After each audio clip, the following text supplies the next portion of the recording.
Margot Robbie, Brad Pitt, dancing elephants, 1930s Hollywood excess. What not to love? Well, in the case of the movie Babylon, quite a lot. If you haven't already seen it, you're the lucky one. It's 3 hours, 9 minutes of my life I'm never getting back.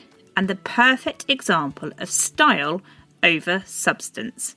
It looks amazing, but the story that sits behind it, the things we can learn about ourselves watching it, it's just not there, and that's a shame.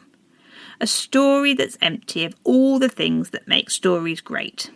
So today, I'm here to make sure your story doesn't go the same way.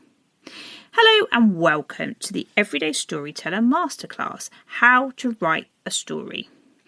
I'm Hilary, and together we're going to get your story out into the world.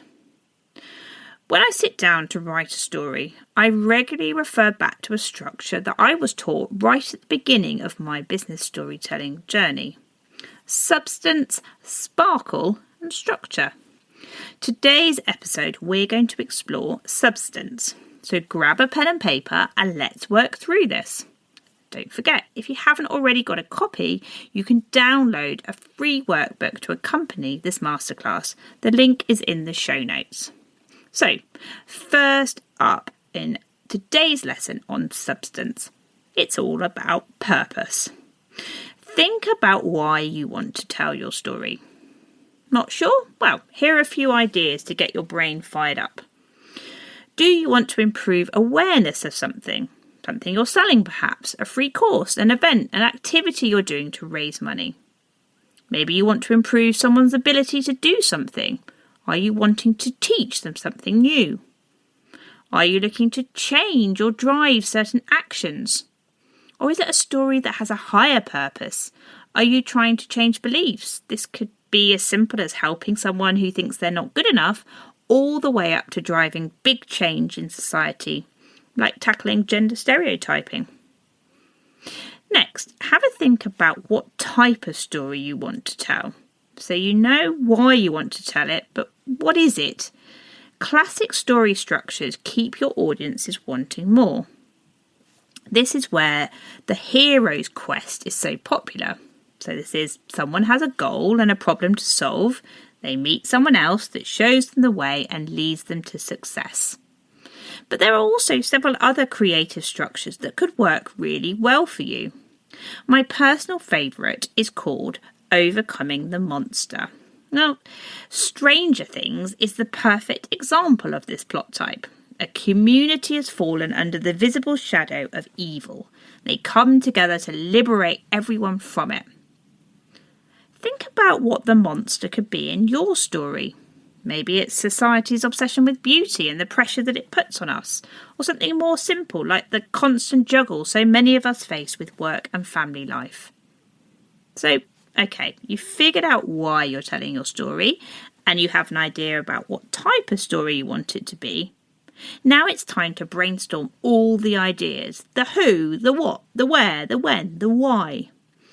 Don't worry an iota about structure, grammar, words at this point. Just bullet down whatever comes into your head. Start with who. Who is the hero of your story? Focus your story on their experiences that you know your audience are likely to share. Your main character could be a real person, could be fictional, it could even be an object. But remember, your main character is never you. Now, look at what happens. What problem does this main character face? Why do they need to solve that problem now? What's getting in their way? This is a great time to introduce yourself or your products into the story. Think of yourself as a Yoda-like figure that's helped them show the way. Think specifically about how you did this. Adding a few specific details along the way, when your story happened, where, what the weather was like, all helps your audience paint a mental picture and makes it more likely that they'll be able to connect personally with it. And then finally, think about why your story happened. Did something happen to your main character? For example, they were made redundant.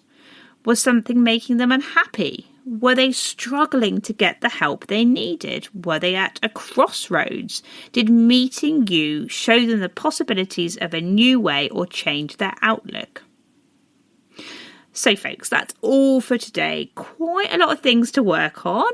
So take your time to work through your thoughts and do use the workbook. Once you have all the details in place, the next 2 stages will feel a lot easier, I promise. See you back here on the next episode where I will show you how to use emotion, humour and some clever little writing tricks to make your stories sparkle and shine. Until then, bye.